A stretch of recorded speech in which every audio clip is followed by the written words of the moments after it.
आता आपल्याला मिक्सरमध्ये काढून घ्यायचं आहे हे. इथं मी धने टाकून घेत आहे मिक्सरच्या भांड्यात.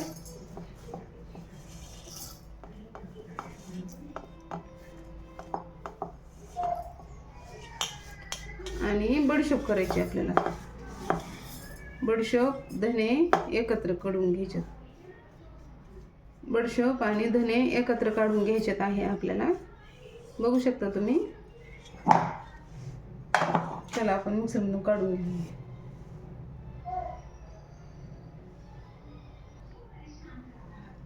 बघा आता आपल्याला याच्यामध्येच खोबरं टाकून घ्यायचं आहे. खोबरं, तीळ आणि मिक्स केलेलं समजा खोबरं, तीळ, खसखस आणि एकदम असं हलक्या हाताने फिरवून घ्यायचे. एकदाच असं बटन.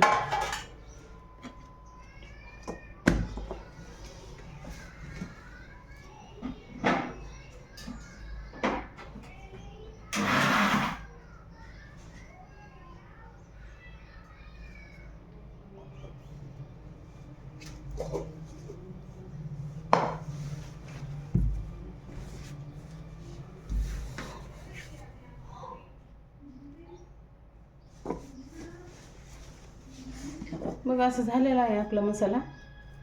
जास्त काही असं बारीक करायचं नाही आपल्याला. असं मोठाडं ठेवायचं आहे.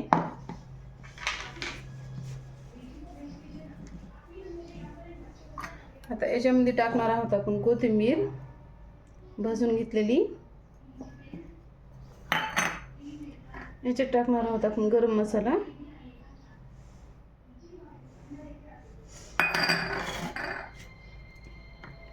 साखर पण याच्यातच टाकून घेणार आहोत.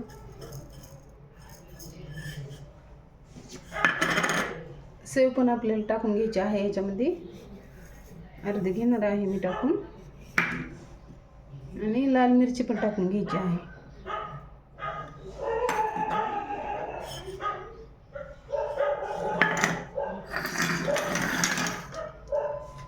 आणि चवीनुसार मीठ. चवीपुरतं मीठ टाकायचं आहे आपल्याला.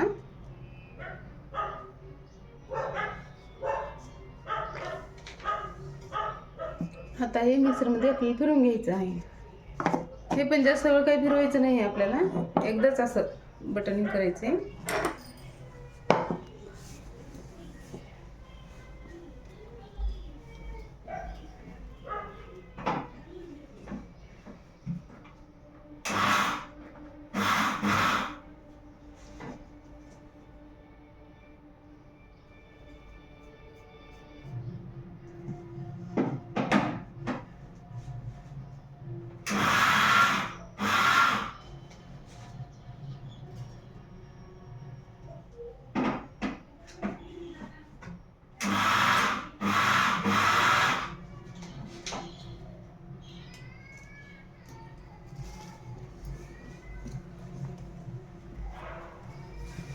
बघा असं झालेला आहे आपला मसाला. बघू शकता तुम्ही. पहा असा किती सुंदर झालेला आहे.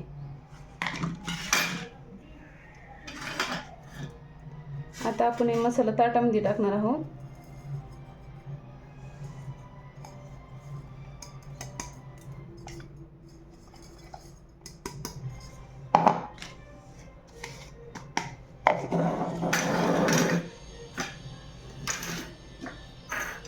आणि ही राहिलेली शेव आपल्याला टाकून घ्यायची आहे.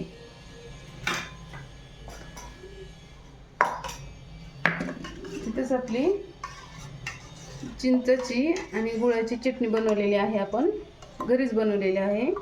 ही पण थोडीशी टाकून घ्यायची आपल्याला. अर्धी टाकून घेतलेली आहे शेव. आणि ही चिंच गुळाची चटणी उगा थोडीशी टाकून घ्यायची आहे आपल्याला वल्ला वल्ला मसाला करण्यासाठी.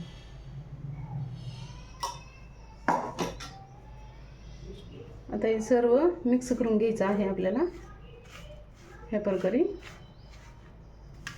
बघा असं किती सुंदर झालेला आहे आपला बाकरवडीचा मसाला.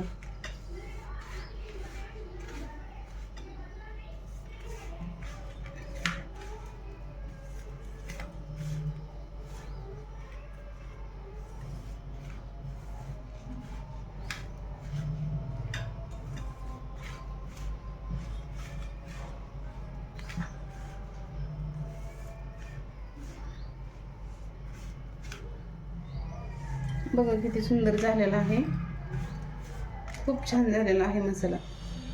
बघा असं ओलसर पाहिजे आपल्याला, जास्त काही कोरडा नाही पाहिजे, म्हणून गुळाची आणि चिंचेची चटणी टाकून घेतलेली आहे.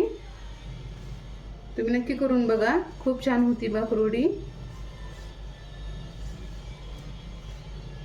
आणि जास्त काही खर्च पण लागत नाही याला, जे घरामध्ये सामान आहे त्याच्यातच होते. पण आपल्याला करायच्या वेळेस कसं वाटतंय ना, कारण खूप मसाला लागते, कशाला बाबा. आणि बाहेरची आणतात ना तशीच होती.